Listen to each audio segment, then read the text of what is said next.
Thank you, Dr. Gu. Before we proceed, I would like to acknowledge the efforts of Dr. Gu at Texas A&M AgriLife.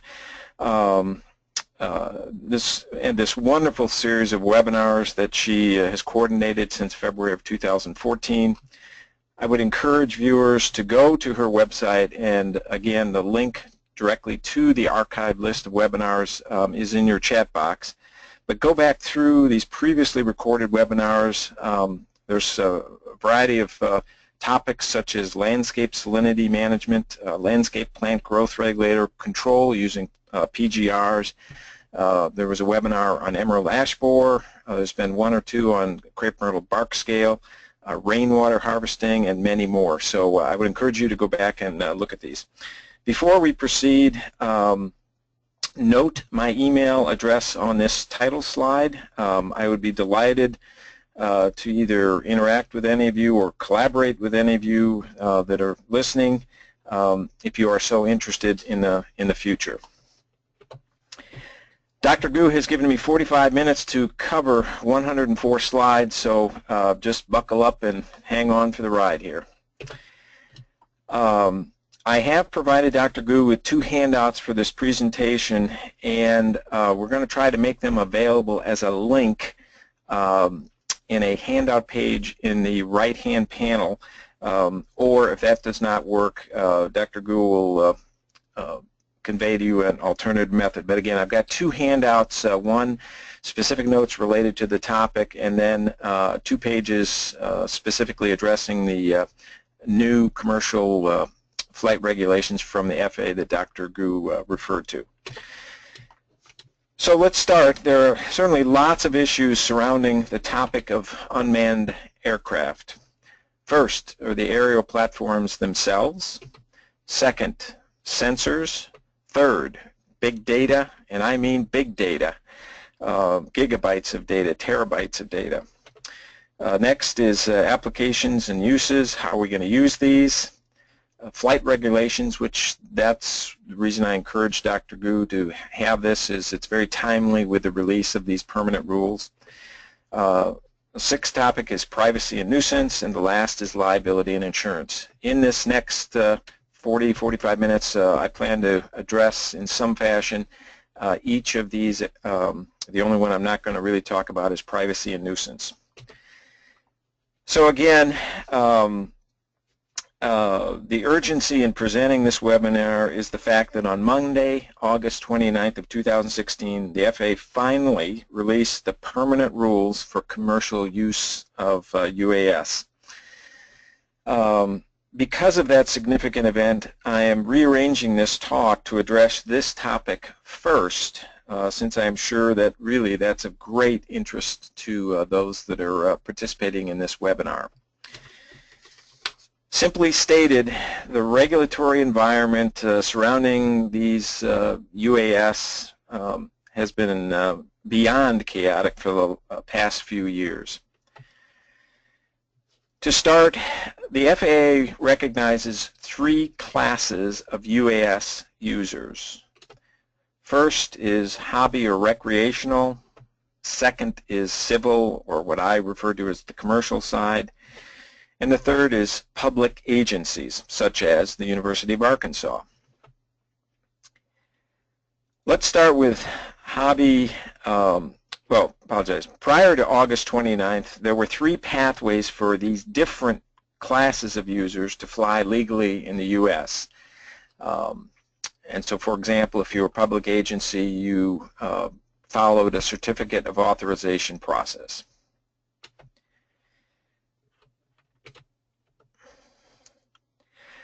Let's start with the hobby or recreational users. The new rules, the Part 107, really do not impact these users, as they will continue to follow what's called the Advisory Circular 91-57A. Now, there was an unexpected announcement in May of 2016 that does impact educators and extension users. If this is of interest to you, that link to this legal memorandum from May 4th, which is on the right-hand side of your screen, is listed in your handout. And another minor point, by the way, the original hobby rules that were released in 1981 were refreshed in September of 2015, but just with slight modification. And I don't want to take time during this webinar because I think the focus is on commercial use, but here are the 5 very simple rules that a hobby or recreational user would follow. And again, a link to this is provided in the handout that will be provided to you. For commercial users, things got very interesting after August 29th of 2016. Public and commercial users now have 2 pathways or options to fly legally. However, realistically, in my opinion, option 2, this brand new Part 107, is the pathway that I would suggest for either group of users, whether you're a public agency or commercial. There would be some very minor reasons why you would want to go back as a commercial user and go through and apply for a 333 exemption. But again, for the majority of users, I think this Part 107 is the path that you would want to pursue to legally operate a UAS in the U.S. Now, our extension team has developed a quick cheat sheet that summarizes the 624 pages of these permanent rules, again, which are called Part 107. All I want to do is just hit a few of the high points, starting with the pilot certification. So on the left-hand side of your screen, number 1, no longer is a medical certification required, and this is a huge concession by the FAA. Number 2, no longer need to take a private pilot FAA knowledge test, which is a rather daunting task if you're not routinely flying a manned aircraft. Now, having said that, they still are requiring that you pass a test. It's an aeronautical knowledge test that is somewhat better fit for the unmanned aircraft systems. Number 4, you've got to be vetted by the TSA, again a minor concession. Minimum age is 16. Operations, I'm going to skip over this, but again there's things about line of sight, you can only fly during the daytime, maximum flight is 400 feet, etc. I want to skip down to aircraft requirements at the bottom of the page. Another significant concession was that an airworthiness certificate for your aircraft is not required, whereas it was previously. And for this Part 107 strictly covers aircraft that at takeoff weigh less than 55 pounds. The bottom bullet says aircraft that weigh over 0.55 pounds must be registered with the FAA, and we'll talk about this briefly. But what you're basically seeing is one of the 2 handouts that we're going to try to get to you. Another requirement for most users is the fact that you must register your aircraft with the FAA if it weighs more than 0.55 pounds, as I just mentioned. And trust me, the new online process for registering aircraft is 1,000 times better than the previous paper system. And a link to this registration portal is also in that handout that I just mentioned. So a lot of useful links in that handout, and again we'll figure out a convenient way to get that to you before the completion of this webinar. Let's start with some background on the subject. As Dr. Gu mentioned, I've been involved as a user of UAS since May of 2010 and held a certificate of authorization as a public agency to conduct research from January 2000 to January of 2015. Now, I threw this graph in to provide some humor, so this is not all just factual, but there's some humor in this. Kind of describes my journey with this emerging technology. Note, if you look at the bottom set of boxes, that's what I want you to focus on.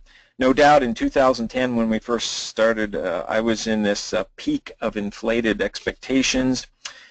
Then probably from 2013 to 15, my graduate student and I were certainly in the trough of disillusionment. But with the release of the permanent rules in August, I think I've moved to the next box, the next phase, which is called the slope of enlightenment.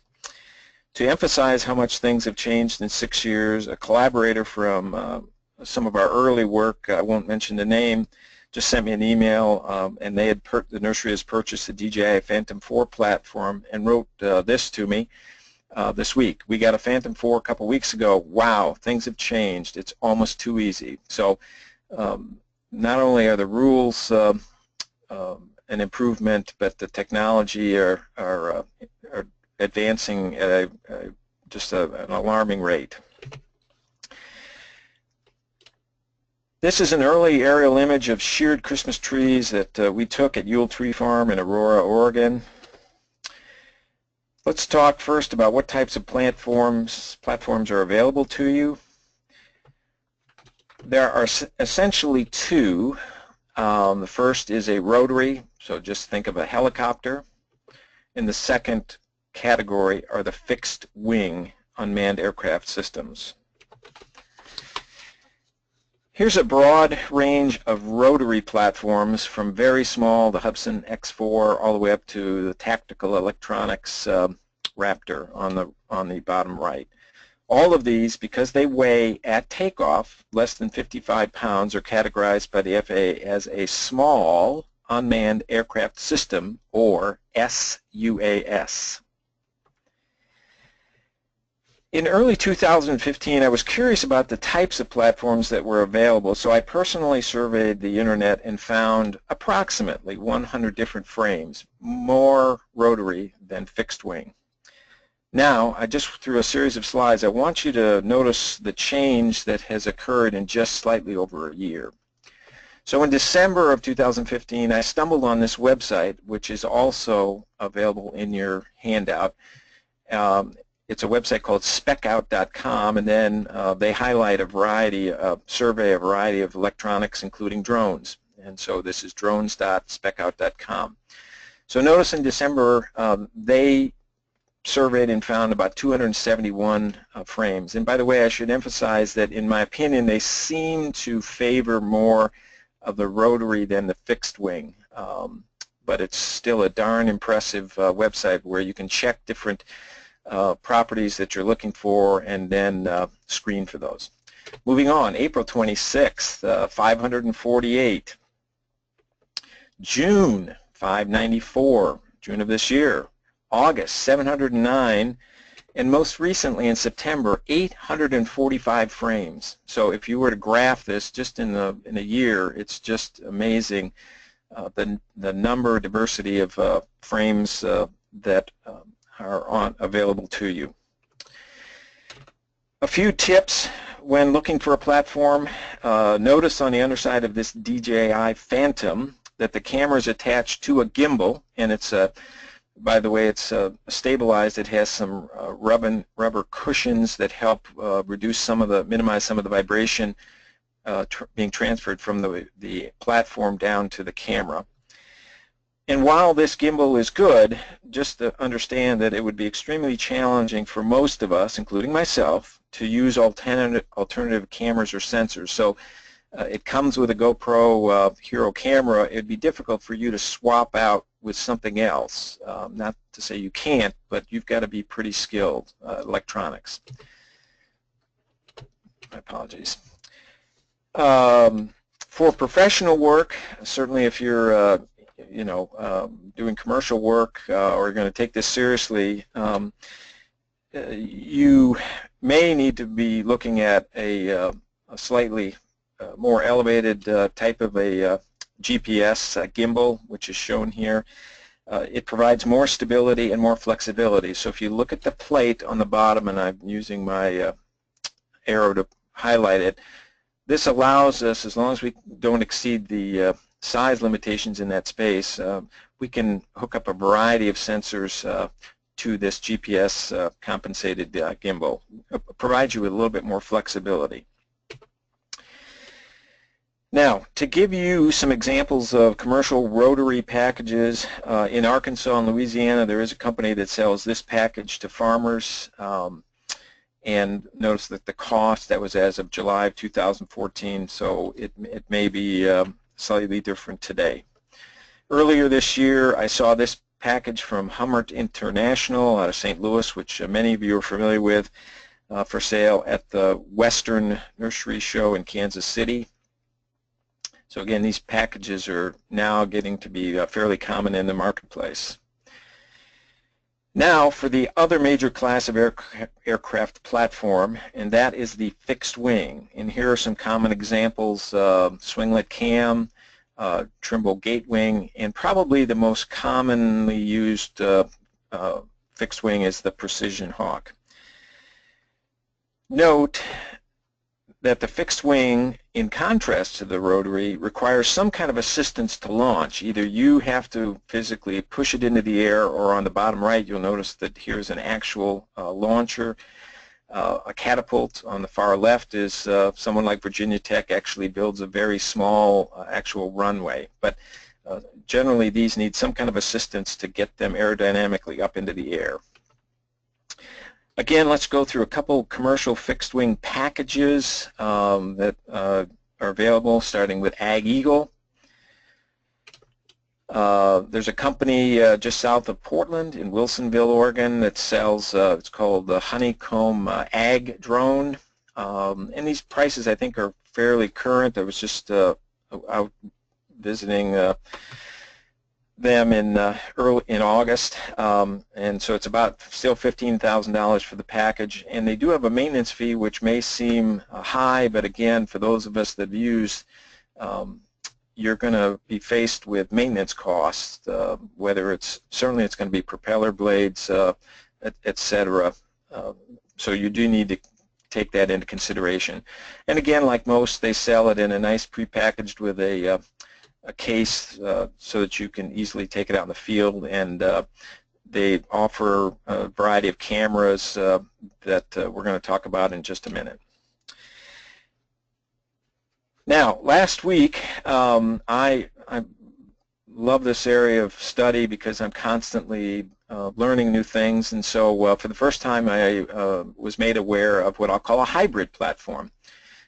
This unit from Bird's Eye View, which was listed for about $6,000, will take off like a rotary, so you can just place it on the ground and then it will lift straight off the ground. The rotors will tilt and then it will fly more in a level pattern, just like a fixed wing. So this is kind of interesting because they understand the limitation on the takeoff of the fixed wing, but they appreciate the benefits of that the rotary platform and the fixed wing provide, and they're trying to provide a hybrid. So I think we'll begin to see more of these in the near future. I don't want to spend a lot of time on the details in this slide that I borrowed from Randy Price at LSU, but I want to alert you to the fact that you need to appreciate that your purchase does not stop with the aircraft itself. Are you planning to process the your images yourself, or are you going to use a commercial service? If you're going to process them yourself, you need a very souped up desktop computer, you need the software, etc. So again, just something that you need to think about before you start setting up your system. All of these issues need to be thought through. Knowing that, I thought I would mention there is a relatively new service that's available at this time only in Central Valley of California. It's one of these GoFund, I think, startups called Raptor Maps. And according to what I've read, farmers can pay them $4 per acre for data products. And I think this is certainly a thing that we're going to see more and more cropping up very shortly, is other companies providing services to provide data products, image products to you. I'll mention Drone Deploy. It's another company that offers many types of services, including image processing. So you'll see they've got different packages, and what you do is upload your images to the cloud, and then depending on how big it is, it will take hours generally to process it to a product for you. And again, Drone Deploy is listed in the handout that I've developed for you. To jump to the finish line, because I'm sure all of you, here's what my 5-year vision for the nursery is. If you're a medium or large growers, you will own one or several of your own UAS to take either marketing imagery or I think in the short term you're going to be monitoring plant health, and I'm going to go over this specifically in just a moment. If you're a very small business, I think you may use some of these commercial services to provide the same services, but you may have a small unit, something less than $500, to capture some video or still photography for marketing and sales. Another exciting direction that's certainly evolving very rapidly is the availability on most of these platforms for autonomous flight software that helps with flight planning and the actual flight. And I can attest that this is so much easier, 10,000 times easier than when we first started, and it was nearly all manual, and it's remarkable how advanced this software is and how readily available it is. This is an example from Dale Bremer at Kansas State University where they were flying a fixed-wing aircraft over an 18-hole golf course. And I'm going to show you an image from this in just a moment. But again, a lot of flight planning has to go in advance, particularly if you're going to mosaic or stitch an image together. Sensors. I think it's important to note that really there's nothing new here at the basic level. From what we've already been using for satellites and manned aircraft or for ground units. It's simply that the sensors we're now desiring for these UAS, small UAS, need to be smaller in size and certainly less weight to fit on these small platforms. And so that's what these manufacturers are rapidly trying to miniaturize these, and they're doing a very good job. There are lots of commercial sensors depending on your objective. The one kind of topic that I do want to focus on, which I think has tremendous value in the short term, whether you're a landscaper or whether you're a nursery grower, is a modified RGB visual camera. Just understand that for a visual photograph, there is a blocking filter that is put in front of the sensor. So in the bottom, I'll put my pointer, this is a GoPro camera, and right here is the CCD, the actual sensor that picks up the imagery. In front of that, they use a blocking filter to block everything, particularly longer wavelengths beyond the visible wavelengths. And the logic is valid. Why bother the sensor to collect this if it's not something that we're going to use in a standard visual photograph? But for plant monitoring and other measurement of crop parameters, we want those wavelengths, access to those wavelengths. I'm going to skip that slide. So to give you a simple example of this story as a grower, just notice that the tree, the green tree on the left, we'll call that a healthy tree, and there's a certain percentage of both reflected visible and near-infrared radiation, so 50 and 8. Now notice the unhealthy tree on the right, and we don't know if that's drought stress or insect, but it's just something, it's not as healthy as the tree on the left, that there is a shift in the measured wavelengths, so for both the near-infrared and the visible. As plant folks, we want to take advantage of that to see if we can correlate that change, this shift in wavelengths, to some useful process. We want to link it to, say, water stress damage or mite injury, etc. And so that's where the really hard and dirty work needs to be done. And again, we don't have time to go into this subject, but to understand that plant scientists have been trying to make these kinds of correlations for many, many years, simply based on imagery from manned aircraft or satellites. So certain set of wavelengths to water stress, a certain set to biomass, etc. So let's go back now to this image. The most common vegetative index that is used is called the NDVI. This is based on a calculation. This is not based on a photograph. So what you do is you take the near-infrared image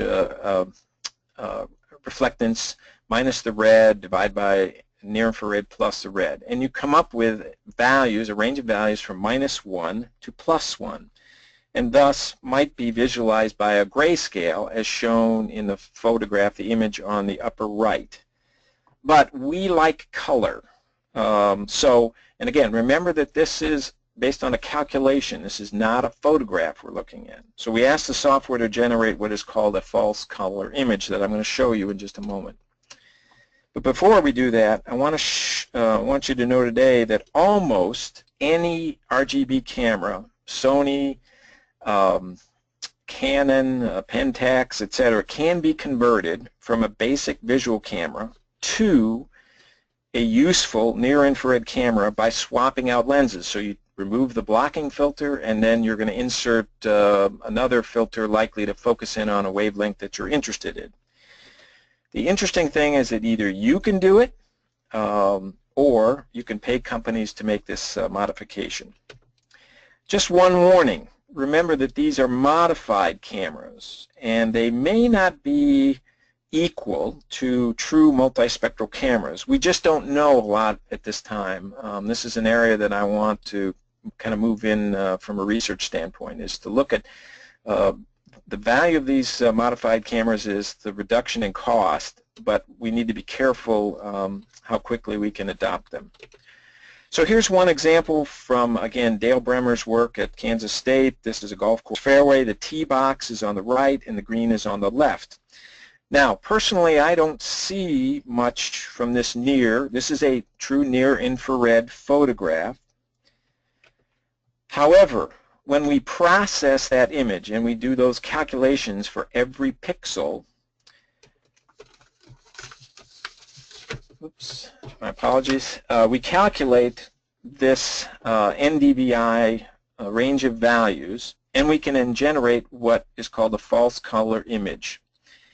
In general, just in a general terms, intense pink or something like that typically means something is wrong, and green colors typically mean things are good when we're talking about plants.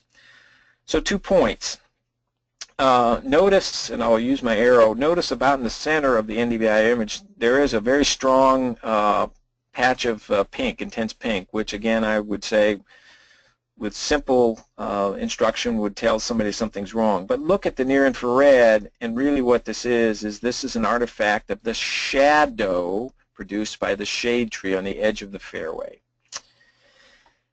But look just below that area, and what is apparent from the NDVI image, which is not visible in the near-infrared, is a bunch of speckling of yellows, which again is not green, so it means something. And Dr. Bremer suggests that what it most likely is when the golfers hit their first ball, their first drive, most of them land in this center section, and then their second drive to the tee, to the green, they're going to stand here. There's going to be some compaction. There's going to be divots, etc. So all it would say is, as a golf course manager at this time, I probably need to go out and take a look at something just looks different.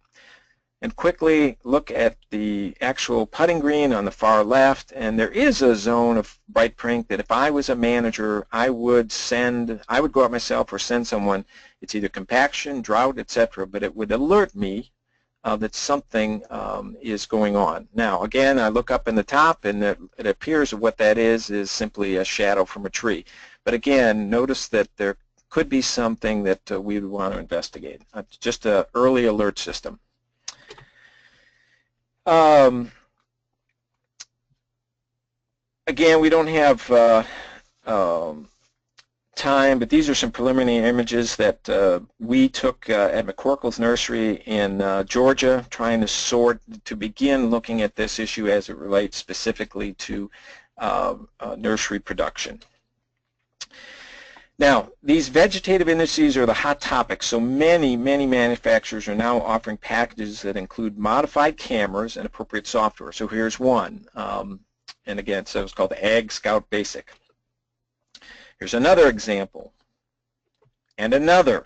So notice a DJI frame with a NDVI modified camera, all ready to go for you. Let me prepare you that these aerial platforms can generate lots of data, in most cases too much, and that's another challenge as we move forward is processing all this data to provide something useful to you. And again, just to prompt you, I don't want to get into the details, but to let you know that you need to be prepared for how will you deal with all of this data. Are you prepared? Or is this something that you're going to farm out to a secondary service? Just a quick look at images taking at 100 feet, 200 feet, and then 300 feet. These are sheared Christmas trees in Oregon. And notice that as the footprint increases, the resolution decreases. If you need to stitch images together, so you have a large field that your field of interest is very large and you cannot accommodate it in a single images, thus you need to stitch. You need to understand that when you fly, you need to take into consider some level of overlap. And this is, again, something that needs to be worked on. It's just not, we have not figured all these details out yet. Here's an example that our group had done where we stitched together an image for a nursery in Florida. Applications. How are we going to use these technologies in the future? What do you gain by UAS adoption? And the number one reason that is always cited is the extremely high resolution, ultra high resolution imagery. Other advantages include as-needed basis. I'm kind of backing off on this. I mean, that's part of the hype 6 years ago. You know, I said you could do this any time of day or night, but there are limitations.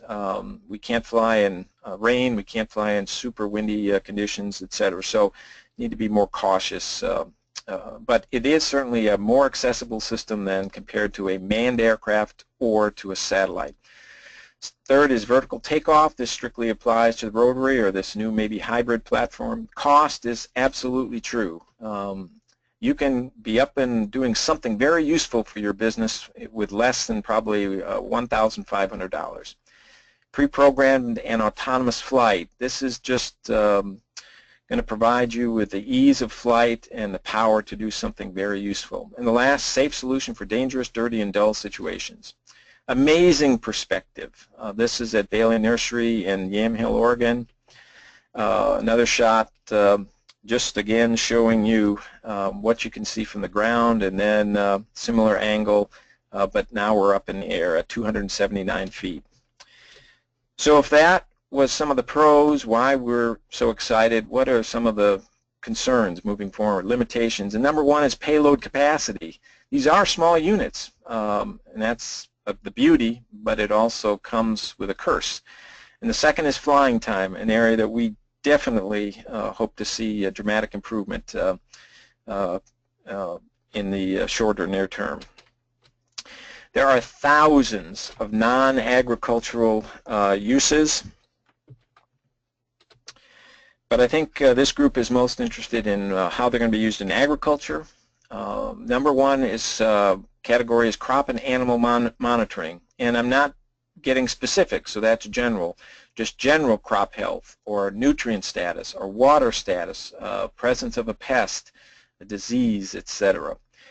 What I found intriguing, I'm a plant scientist, but in collaboration with my e-extension group, was made aware of a number of animal researchers that are very interested in monitoring temperature very safely and quickly on cattle. Tells you a great deal about their health. So thermal imaging of beef cattle. Second category is chemical and nutrient applications. There are now 3 manufacturers that are offering a unit specifically designed for small volume application of chemicals or nutrients. And I think this will fit very, very well with specialty crop horticulture, where we want to just treat a very, very small area. I think that this is going to be an avenue of future use. Here's another company that now offers, I think, 2 or 3 different UAV sprayers. And again, all this is in the handout. The third category is asset tracking and management. And I'll give you 3 examples. One, I live on a farm of 16 acres, and at least once a month I go and monitor the fences. I could certainly, using an autonomous flight plan, set this up and allow the unit to independently go, say at 12 feet above the ground, and look at the fencing for me. It'd be something I'd be very interested in. In the middle is for those that have retractable roof greenhouses. You know that looking at the motors, the cabling, very difficult materials, so this would be a very safe alternative for very quickly and safely looking at your systems. On the far right, here in Arkansas, a lot of center pivot irrigation, and this would be a very safe and quick manner to monitor the integrity of that system. Fourth category, crop and livestock inventory management, count, size, quality, yield estimation, and crop insurance. Just think about this. If you were a nursery in Florida prior to Matthew, you could have quickly run up, photographed your inventory, and then post, and you would have some very good information for crop insurance purposes. So I think this is being viewed as useful on both sides of the fence, both on the grower side and also for the crop insurance. They're very, very interested in this for their use. On the left is our efforts to try to count plant material in open field situations. On the right is, again, counting, inventorying animals. And the last area is marketing and sales. I think just anyone would want to market their business, market their product. In a very low-cost unit, you can do some very creative things. I just want to quickly go over some very specific examples based on research that's been completed or is ongoing. First was work at the University of Florida to estimate, get a better estimate of citrus yield early in the season, just based on monitoring the volume of the tree canopy. Great work by Dr. Kurt Nolte at the University of Arizona, trying to count and measure the diameter of head lettuce, and because it's georeferenced, they would even know exactly where these plants are. Crop monitoring, citrus greening disease, efforts to try to early detect it before other current methods. Fertility, I think this can be very common. Common use is trying to quickly say that we might have some kind of a deficiency or toxicity. Nematodes in the strawberry field, early detection. Colorado potato beetle, identifying that, again, early stage before things get critical. I've already mentioned the animal monitoring example. Another thing is a lot of efforts right now on either identifying specific weeds or weed mapping, so that you can identify specific islands that are hot spots, and those could be spot treated instead of treating entire fields. And the last, this is a really exceptional effort by Dr. Bremer of Kansas State, just demonstrating they did a water stress test on the plots, which is shown in the bottom photograph, to different degrees, and they correlated perfectly to this NDVI type image. Again, the area that I've been most focused on over the past 6 years has simply been crop inventory in open field situations. Liability and insurance. Just a reminder, Part 107, the new rules, to quote, says small unmanned aircraft may not operate over any persons not directly participating in the operation, not under a covered structure, and not inside a covered stationary vehicle. So you want to be reticent of that, but I've emphasized the FAA that this is why agriculture is an ideal application for these small unmanned aircraft systems, because generally the number of workers in these areas can be extremely low or none at all. But you need to think about later today, after you sign off, who's responsible if your UAS crashes into the hood of your neighbor's truck? Does your current insurance policy cover such an event? And I've got some reference to this in the handout, but again, just something you need to think about, because this is new for the insurance industry, and do you need to purchase a new product, or are you covered? And about ready to close, I just do want to emphasize, and again, there is a link for this. This is a group of interested parties that are working collaboratively together on the national level. It's called the UAS and Agriculture Learning Network, and the link again is in that handout. We've held a series of nearly monthly webinars on a variety of topics, so it's a nice place to get some information or share information. And before closing, although I'm the one speaking today, I cannot in any way express the gratitude and appreciation for all of those that have contributed to this combined effort. Group up in the upper right was the early group in Oregon when Jim Owen was there, Chal Angren, who's the Christmas tree expert, Dr. Joe Maha with the white sweater, who's now at Clemson,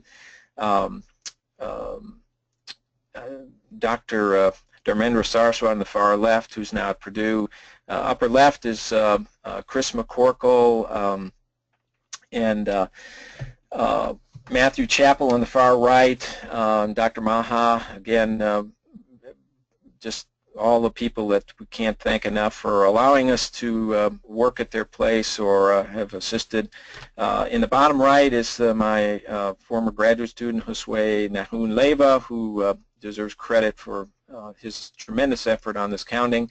To his left is Mark Andrews with Greenleaf Nurseries, formerly Greenleaf Nurseries in Park Hill. They were just an exceptional collaborator. And on the left is just a variety of folks from Woodburn Nursery in Azalea, and Sam Doan on the far left from J. Frank Schmidt. I'd like to thank the J. Frank Schmidt Family Charitable Foundation for some early seed money, Oregon Association of Nurseries, Oregon Department of Agriculture, J. Frank Schmidt and Son Nursery, Bailey Nurseries, Brantley Nurseries in Florida, Cherry Lake Tree Farm in Florida, Greenleaf Nurseries, and McCorkle's Nursery in Georgia, again, to all of those entities for their assistance.